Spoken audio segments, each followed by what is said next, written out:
안녕하세요 여러분, 김강민 교수입니다. 아, 저를 이제 처음 보시는 분도 있을 거고, 그리고 이제 마이스 쪽에서 이미 좀 보신 분은 있을 거라고 생각을 합니다. 이번 계절학기에서는 학위 계절학기 국제회의 기획실무, 그러니까 컨벤션 기획 쪽에 있는 실무를 이번에 맡게 됐어요. 이제 4박점짜리고, 어쨌든 여러분들 이제 계절학기에도 융합전공으로 국제회의 기획 실무, 컨벤션 기획 실무를 여러분 수강하게 된 열심히 하시는 여러분들, 어쨌든 저는 뭐 개인적으로 장하다고 생각을 하고 있고요. 음, 알다시피 코로나 이제 이후에 포스트 코로나에서 교육 방식이 상당히 많은 변화가 있었어요. 저도 대면 수업을 이제 요청을 함에도 불구하고 좀 대면 수업이 이루어지지 않는 점, 그리고 계속 사이버 강의로 여러분들한테 이 실무나 기획 부분을 좀 같이 토론이나 아니면 영감을 받고 뭔가 상호작용을 통해서 아웃풋을 내야 되는 게 기획서거든요. 기획서고 기획 실무도 그러한 형태로 이루어져야 되지만 사이버로 과연 얼마만큼 이제 제가 피드백을 해줄 수 있을지, 그리고 기획서를 수정 보완이나 아니면 그런 실무를 좀 디테일하게 볼 수 있는 뭐 시간이 있을지, 이런 부분을 사실 이제 장담을 좀 하기는 어려울 것 같아요. 하지만 뭐 팀별도 좋고 아니면 추후에 저희가 강의실 외에 외부에서 이제 저의 공간도 있고, 어쨌든 저희 달맞이 해운대 달맞이에 보면 공간이 따로 있어요. 제 연구실도 있고, 그리고 이제 공간도 있으니 여러분들이 팀별도 좋고 아니면 개인적으로도 좋고 이제 약속을 좀 잡아서 팀 티칭이나 아니면 기획서 부분을 따로 만나서 할 수 있는 그런 부분에 대해서도 과제와 그리고 기획서를 통해서 여러분들 실무 함량을 좀 할 수 있도록 한번 구상을 해보겠습니다. 국제회의 기획 실무를 갑자기 호텔 이제 학과에서 연락이 왔어요. 호텔 학과에서 연락이 왔고, 크루즈 학과죠. 그러니까 크루즈 융합 전공이니까 융합 전공 쪽에서 연락이 와서 국제회의 기획 실무를 학예 쪽을 맡아달라고 이제 급하게 연락이 왔어요. 사실 좀 갈증이 남아 있어요. 저는 저번 학기 같은 경우에 저도 사이버가 처음이고, 그리고 저의 강의를 들었던 분들은 실제로 대면을 하는 것보다 상당히 많은 어려움, 그리고 다소 좀 융통성이 없는 점, 이런 들이 있었을 텐데, 어쩌면 그 경험을 통해서 이번 기획 실무를 어떻게 해야 될지 전체적인 틀을 좀 잡았거든요. 전체적인 틀을 좀 잡았고, 여러분들 다소 과제가 많을 수도 있어요. 다소 과제가 많을 수도 있지만, 이건 전부 상호작용을 위한 단계라고 생각을 좀 해주시고, 그리고 개인적으로는 이제 강의 학생들이 10명이면 되게 좋겠지만, 그러면 제가 좀 디테일하게 봐줄 수 있겠죠? 하지만 20명이기 때문에 뭐 5팀씩, 5명씩 나눠서 4팀을 나중에 이런 과제를 통해서 여러분들 피드백을 줄 생각이에요. 기획서를 적을 생각이고, 그 기획서의 전반적인 내용들은 이론을 한 30% 정도 하고 70%를 이제 기획 실무로 여러분들 진행할 예정입니다.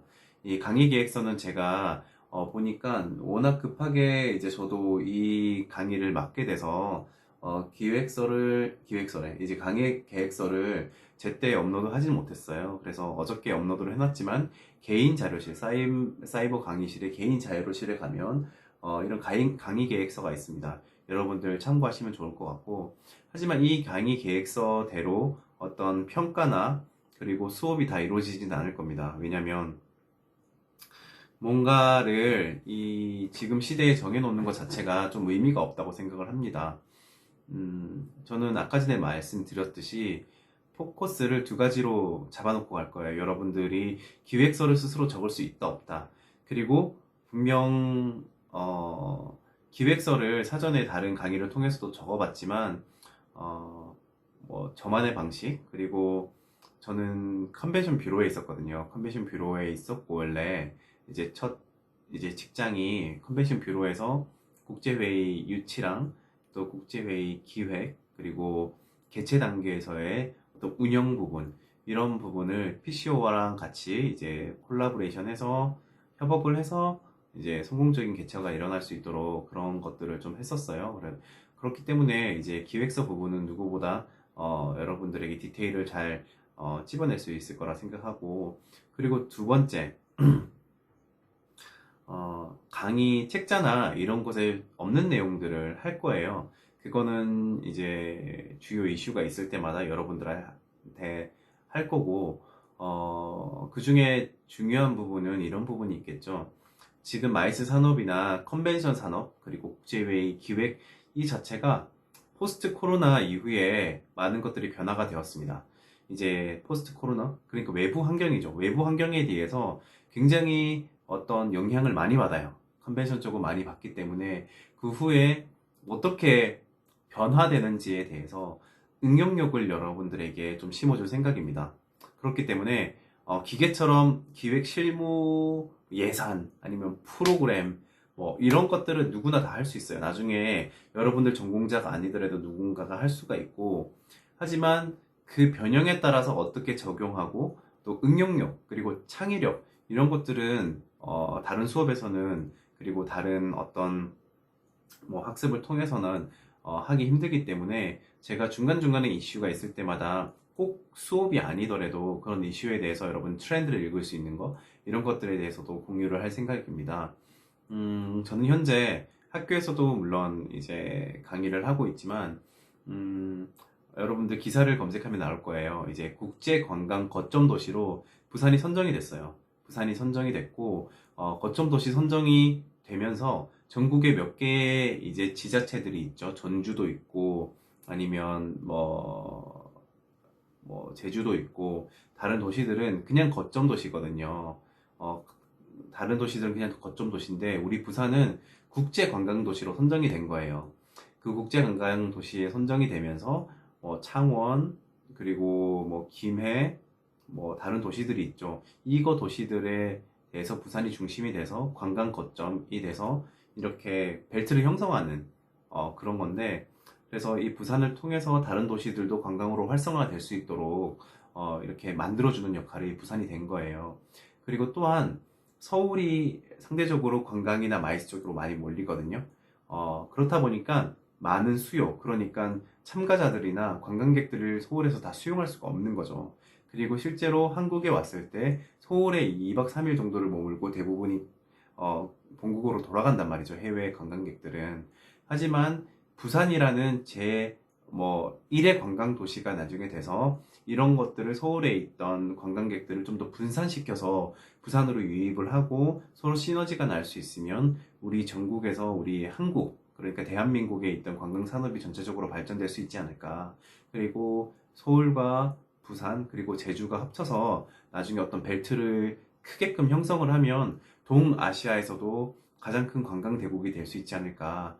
그런 사업들을 지금 꾸리고 있어요. 그런 꾸리고 있는 곳에 이번에 그래도 운이 좋게도 프로젝트 연구원으로 들어가서 이 전체적인 나라 프로젝트를 지금 하고 있어요. 문화체육관광부에서 하는 대형 프로젝트. 이때까지는 전국에서 어떤 관광산업 프로젝트에서도 이 정도로 짜여진 태스크 포스 팀이라고 하죠. TF팀이 만들어진 적은 없거든요. 그래서 한양대학교, 경희대학교, 세종대학교, 그다음에 인하공전, 그다음 동의대학교, 영산대학교 이렇게 돼서 우리가 그 프로젝트를 진행을 하고 있습니다, 여러분. 그래서 그런 최신의 부산의 트렌드, 부산을 읽으면 이제는 세계가 바로 읽을 수 있도록 그 프로젝트를 진행을 하고 있거든요. 그런 프로젝트도 좀 재밌게 풀어서 쉽게 여러분들이 전달할 수 있도록 이 수업 시간에 얘기를 해줄 거예요. 그거에 따라서 그런 트렌드를 바탕으로 기획을 한다면 기획이 굉장히 튼튼해지겠죠, 여러분. 그렇게 튼튼해질 수 있는 방법들에 대해서도 여러분들한테 전해줄 생각이에요. 정리해보면 첫 번째, 기획서를 쓸 수 있게 한다. 두 번째, 그 트렌드를 바탕으로 여러분들이 언제나 융합이나 영감을 받아서 여러분들의 아직 시중에 그리고 많이 뿌려지지 않은 새로운 기획서를 창출할 수 있다, 적을 수 있다 라는 거를 딱 두 가지만 여러분들에게 심어주고 싶어요. 사실 이 16주 안에, 16주도 아니죠, 사실 8주 정도인데 이 계절 학기 내에 이거를 여러분들에게 다 해주는 거는 사실 좀 무리가 있을 것 같아요. 강의 계획서는 이렇게 올려놨지만 이 안에 최대한 많은 것들을 여러분들한테 전파할 수 있도록 그렇게 노력을 하겠습니다. 어, 강의 계획서 내의 내용들은 여러분들 참고만 하실 거고 이번 시간에는 기획에 대한 게 뭐냐, 또 기획의 핵심에 대한 것들은 뭐고 무엇이며, 그리고 이 기획의 핵심을 가지고 컨벤션 기획에는 어떻게 적용해 볼 것이냐, 그리고 컨벤션 기획에서 어떻게 적용할 것이며, 그런 큰 틀 안에서 세부적인 뭐 프로그램이나 예산이나 이런 부분을 어떻게 잘 연동해서 할 것인가에 대해서 설명을 좀 하고, 그리고 여기에 물론 컨벤션 전공하신 분도 계실 거고, 관광을 조금 전공하다 보면 컨벤션, 마이스 산업 이런 거에 대해서 많이 들으셨던 부분들도 있을 거예요.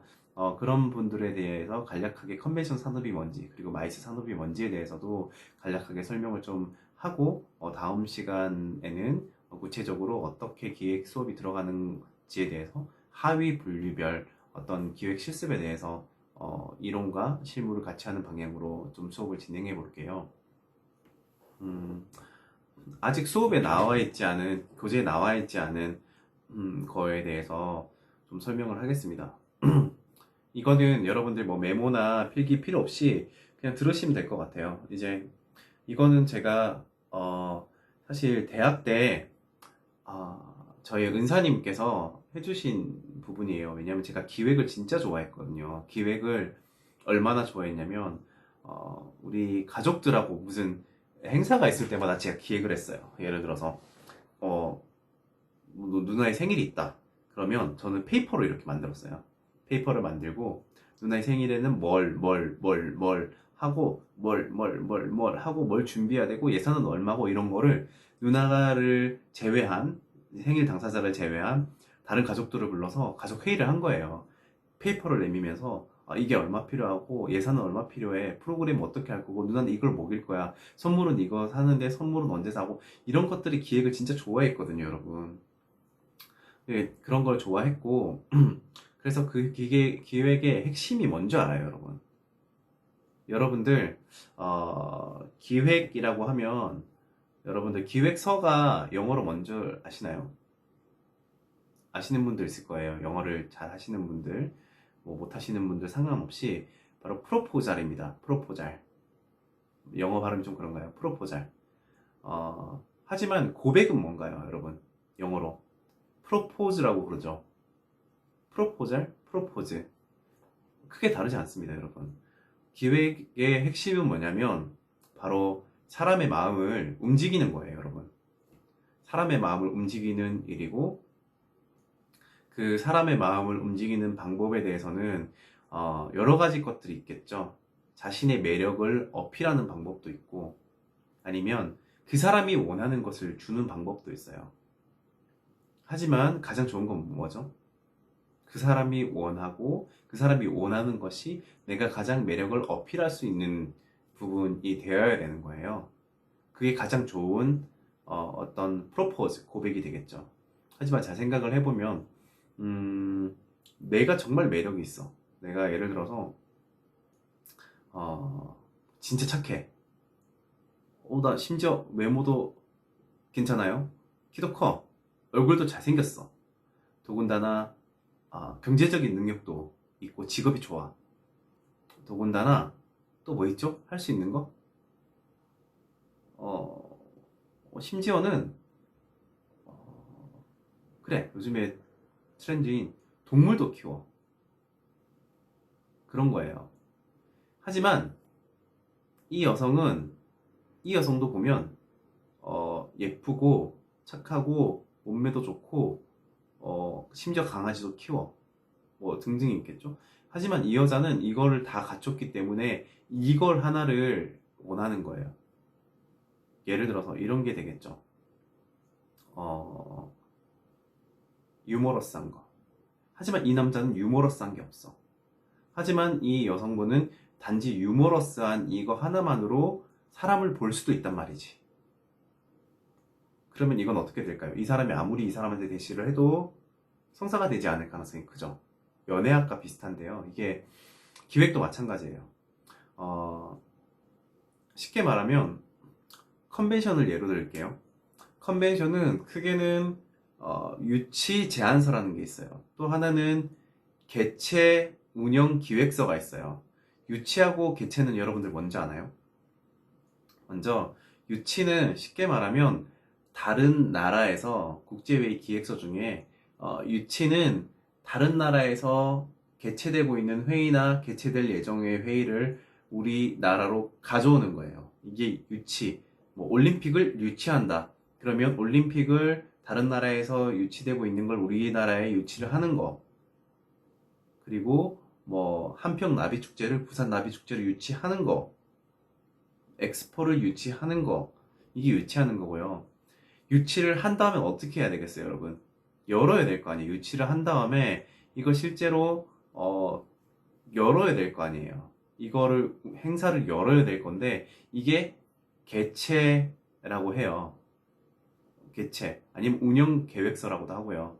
유치 계획서는 이거를 어떻게 어디에 PT를 할 거고 어디에 매력 포인트를 주고 우리가 얼마를 회의에 지원할 건지 이런 내용들이 들어가게 된다면 개최에서는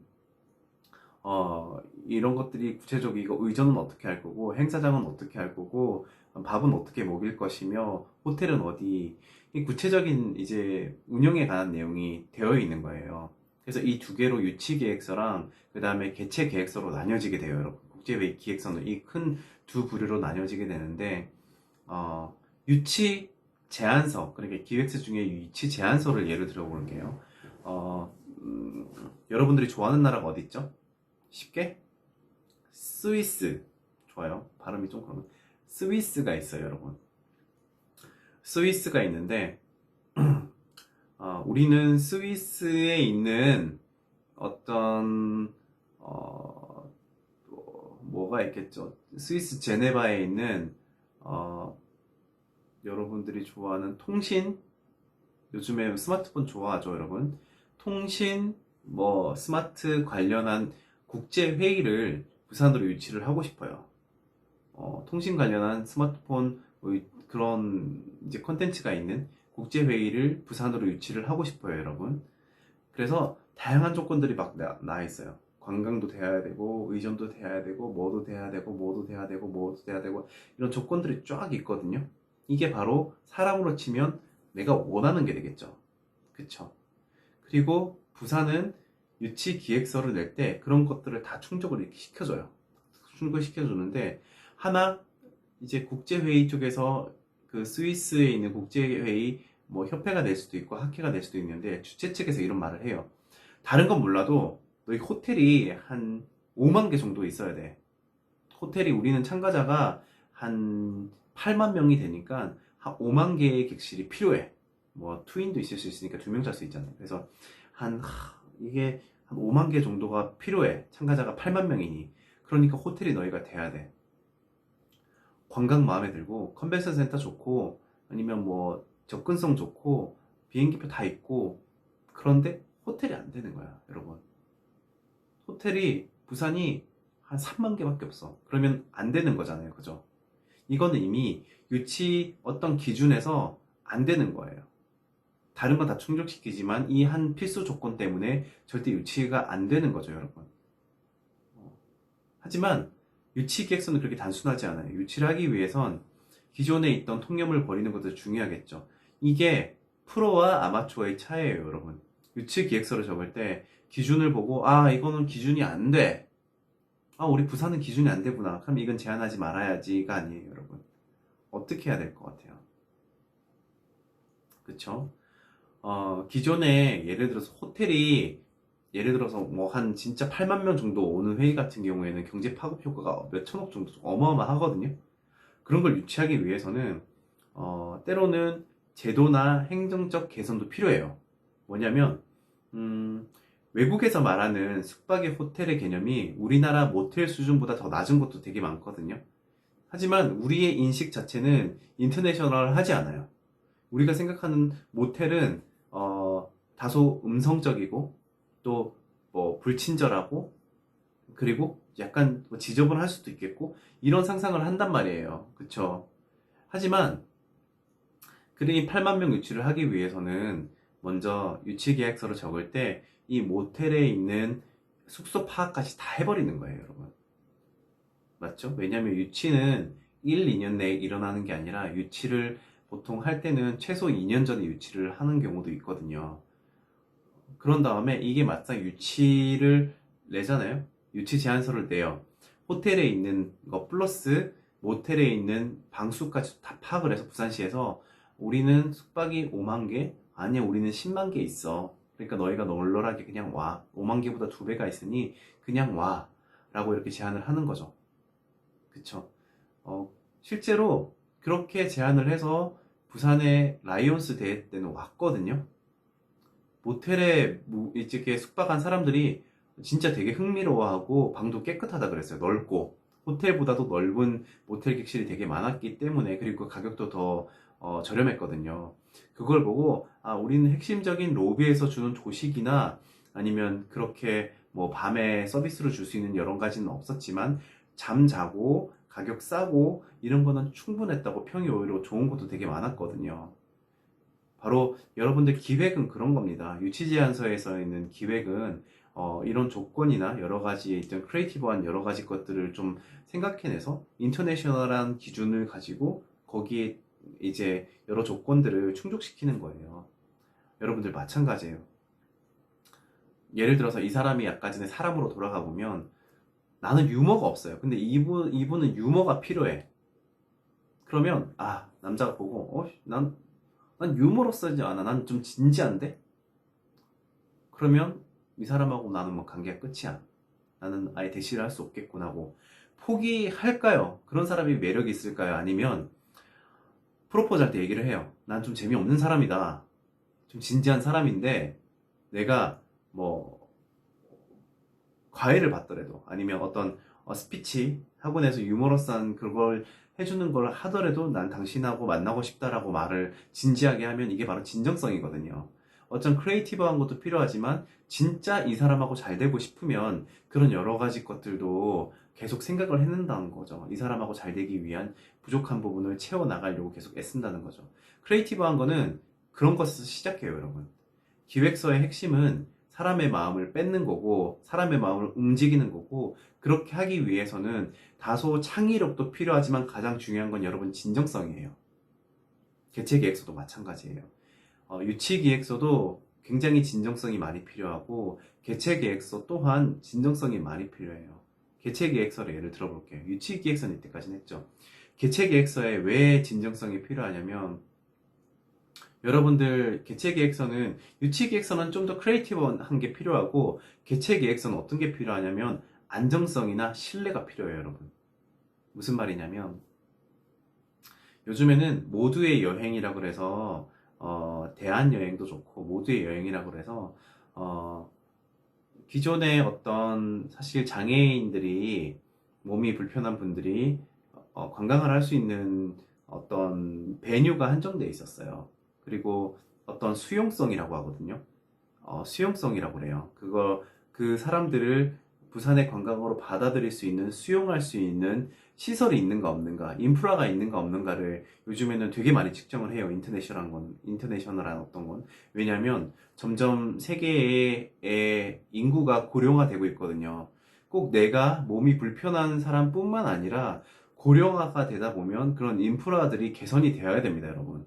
휠체어가 다닐 수 있는 곳이 되어야 되고, 또 휠체어가 다닐 수 있는 곳 플러스 아니면 고동이 불편한 어르신들도 충분히 여행을 할 수 있는 다양한 인프라가 돼야 된다는 말이죠. 그러면 국제회의를 하나 유치를 했어요. 하지만 거기에 연령층이 뭐 되게 연령층이 높다.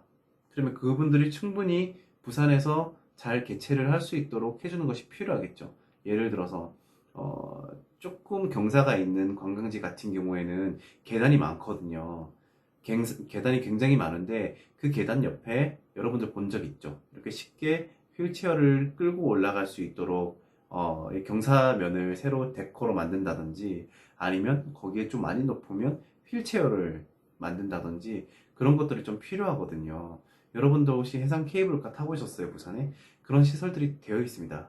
그런 것들이 개최를 할 때 만약에 진짜 대형 행사 같은 경우에는 그런 것들이 없도록 만들어주는 그런 디테일한 걸 잡아내는 게 되게 필요한 거예요. 또 개최 계획서에는 그런 게 있겠죠.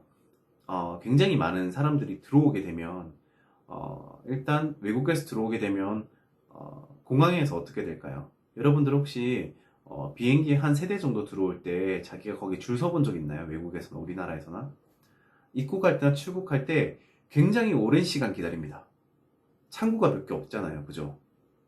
창구가 몇 개 없기 때문에 굉장히 오래 걸려요. 하지만 8만 명이 온다고 생각해 보세요. 8만 명이 한 날 동시에 다 들어올 수는 없겠죠.